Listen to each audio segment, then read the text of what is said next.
عمران خان صاحب مولانا فضل الرحمان کے اتنے خلاف کیوں ہیں؟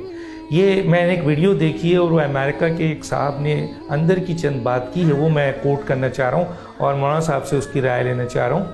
انہوں نے کہا ہے کہ نہ آپ کا کوئی خاندانی جھگڑا ہے، نہ آپ نے کوئی پرمٹ لیا ہے، ساری چیزیں اوپن ہیں، یہ سب لغو باتیں ہیں، جھوٹ باتیں ہیں، آپ پر الزام لگایا جاتا ہے، آخر لڑائی کیا ہے عمران خان سے؟ تو انہوں نے ڈسکلوز کیا، انہوں نے کہا کہ کیونکہ 1973 کے کانسٹیٹیوشن کو جو بنایا ہے اور جس میں قائدیانی کو قرار دیا گیا تھا وہ حضرت مولانا مفتی محمود صاحب کا میجر ڈرافٹ تھا، اور انہوں نے یہ بہت بڑا ایک کام کیا تھا جو دنیا اسلام کے لیے اور خاص طور پہ پاکستان کے مسلمانوں کے لیے بہت اہمیت کا حامل ہے۔ تو وہ یہ کہتے ہیں کہ یہ لڑائی اس کی وجہ ہے، کہ آپ اس پہ کیا کہیں؟ یہ کلپ میں نے بھی دیکھی ہے۔ اچھا، دیکھا آپ؟ جی، یہ میں نے بھی دیکھی ہے اور مجھے بھی بڑا تعجب ہوا کہ کس طرح لوگ یہ تو ظاہر ہے بین الاقوامی سطح پر بنائی گئی ایک سازش کے تحت اس کو یہاں لانچ کیا گیا تاکہ ملک میں علماء کو شکست دی جا سکے، اور جو ختم نبوت کے عقیدے کے تحفظ کے لیے ہر وقت چوکیداری کر رہے ہوتے ہیں اور اس کے لیے حساس رہتے ہیں، اس طبقے کو ملک کی سیاست میں راندہ درگاہ کر دیا جائے۔ تو وہاں جو ہم نے سٹینڈ لیا ہے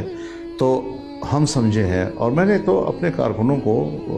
ملین مارچوں میں بھی مبارکباد دی ہے کہ بہت سی چیزیں ہو سکتی ہیں کہ جو ملک کی معیشت کے حوالے سے ہوں گی اور معیشت تجارت کے حوالے سے ہوں گی، بین الاقوامی تعلقات کے حوالے سے ہوں گی، خارجہ پالیسی کے حوالے سے ہوں گی، وہاں شاید ہم کچھ جو نقصانات تھے ان کا راستہ نہ روک سکے ہوں مکمل طور پر، لیکن جو مذہبی ایشوز ہیں، چاہے وہ ناموس رسالت کے حوالے سے ہو، چاہے وہ عقیدہ ختم نبوت کے حوالے سے ہو، اسلامی دفعات کے حوالے سے ہو، اس پر ہم نے ان کے ایجنڈے کو ناکام بنا دیا ہے۔ یعنی یہ ہماری ایک کامیابی ہے اس حوالے سے کہ اس پر ہم نے اس کو ناکام بنا دیا ہے۔ اب پتہ چلا ہے کہ اس کا تو جھگڑا ہی میرے ساتھ اس پس منظر میں ہے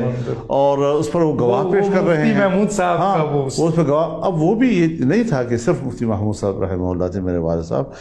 علمی مناقشے میں مفتی صاحب پیش تھے، جی بالکل، لیکن بہرحال وہ قرارداد مولانا نورانی صاحب نے پیش کی تھی، پورے اپوزیشن جو ہے اس کی محرک تھی، تو جماعت اسلامی اس میں تھی، باقی تمام جماعت۔ لیکن سر نو پلگ ڈرافٹنگ یہ امپورٹنٹ پوائنٹ وہ تو مولانا مفتی محمود صاحب، یہ چیز اپنی جگہ پر ہے کہ مفتی صاحب فرماتے تھے کہ میں نے ساری رات جاگ کر گزارتا تھا، ایک ایک کتاب میں دیکھتا تھا ان کی کتابوں کی عباراتیں نکالنا، پھر اس کے جوابات دینا، پھر اس پر احتمال کے طور پر کہ اس پر یہ کیا تعویل کر سکیں گے، پھر ہم نے کیا جواب دینا ہے، وہ کیا تعویل کر سکیں گے، ہم نے کیا جواب دینا ہے۔ بڑی ایک محنت اس میں ان کو کرنی پڑی تھی علمی لحاظ سے، اور ایک باہمی اعتماد کے ساتھ اس وقت کے اپوزیشن نے مسئلے کو اٹھایا اور بھٹو صاحب جو ہے اس پر راضی ہوئے، سیاسی آدمی تھے، اور جب دیکھا کہ پبلک جو ہے واقعی اس کا ایک ڈیمانڈ ہے تو انہوں نے ڈیمانڈ کو قبول کر لیا۔ جی آج جب وہ پورے ملک سے باہر ریشہ دوانیاں کر رہے ہیں اور اسرائیل اور میرزائیل یہ دونوں مل کر سازشیں کر رہے ہیں، تو اس کا بھی ہدف پاکستان ہی ہے، ہم نے پاکستان جانا ہے۔ ان کا وفد جو ہے جب تحریک انصاف بنی تو یہ خود گئی ہے ان کے پاس ان کو سپورٹ کرنے کے لیے۔ ابھی ایک کلپ آپ ذکر کریں، ایک اور کلپ آیا ہے، ایک قادیانی ان کو خطاب کر رہا ہے اور ان کو پیغام دے رہا ہے کہ ان ملاؤں کے خلاف وہ کچھ کرو جو اتاترک نے کیا تھا، اچھا، ورنہ پاکستان میں آپ اپنے اہداف کو نہیں پہنچ سکیں گے، اور ہم آپ کے ساتھ ہیں۔ تو اس طریقے سے اس کی پشت پناہی روز بروز ننگی ہوتی جا رہی ہے، اور آپ دیکھیں کہ جس وقت وہ اترا ہے سب سے پہلے گولڈ اسمتھ کے خاندان نے، یہودی خاندان نے اس پر افسوس کا اظہار کیا ہے، اس پر احتجاج کیا ہے، تو وہی یہودی لابی اس کے جانے سے پریشان، وہی قادیانی لابی اس کے جانے سے پریشان، یہ چیزیں خود بخود اب باہر تو اس کا مطلب ہے فاروق صاحب نے جو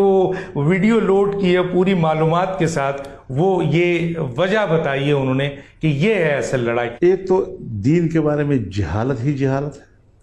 نمبر دو یہ کہ ایک ایسا ذہن انہوں نے زہر ڈال دیا ہے نوجوانوں کے دماغوں میں، کچھ ایسے لوگ ایک طبقہ مستقل پیدا کر دیا ہے کہ جو عمرانی فرقہ ہے، اور یہ عمرانی فرقہ نہیں، یہ عمرانی فتنہ ہے، جس میں بڑے اچھے اچھے دستار و قبہ والے جو ہے لوگ بھی بہتے جا رہے ہیں، اور ہم دیکھ رہے ہیں کہ ان کی کوئی عوامی قبولیت نہیں ہے، لیکن اپنی شاید وہ بھی جیسے کہ خالی جگہ پر کرنے کے لیے ہمارے پاس یہ ایک بیماری ہے حضرت۔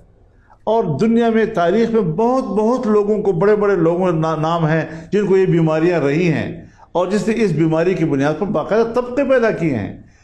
اپنے فالوورز پیدا کیے ہیں، ذہانت کی بنیاد پر، لچھر زبان کی بنیاد پر، ایک فصاحت و بلاغت کی بنیاد پر۔ لہذا دنیا میں جتنے بھی گمراہ پیدا ہوئے ہیں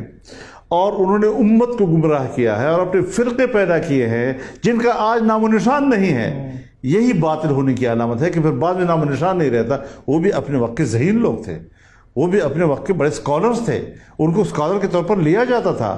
تو یہ جو فرقے پیدا ہوتے ہیں، اور یہ آج اسی طریقہ کا ایک فتنہ پیدا کیا جا رہا ہے کہ جس میں وہ ایک ذہن دے رہے ہیں کہ اگر یہ جہنم میں جائے گا تو میں بھی اس کے ساتھ جاؤں گا۔ خدا محفوظ رکھے ہمیں کہ اگر وہ ہمارے گھر میں ناجائز داخل ہوگا، ہمیں وہ بھی قبول ہے، کوئی پرواہ ہمیں نہیں ہے، میں وہ الفاظ نہیں استعمال کر سکتا جی۔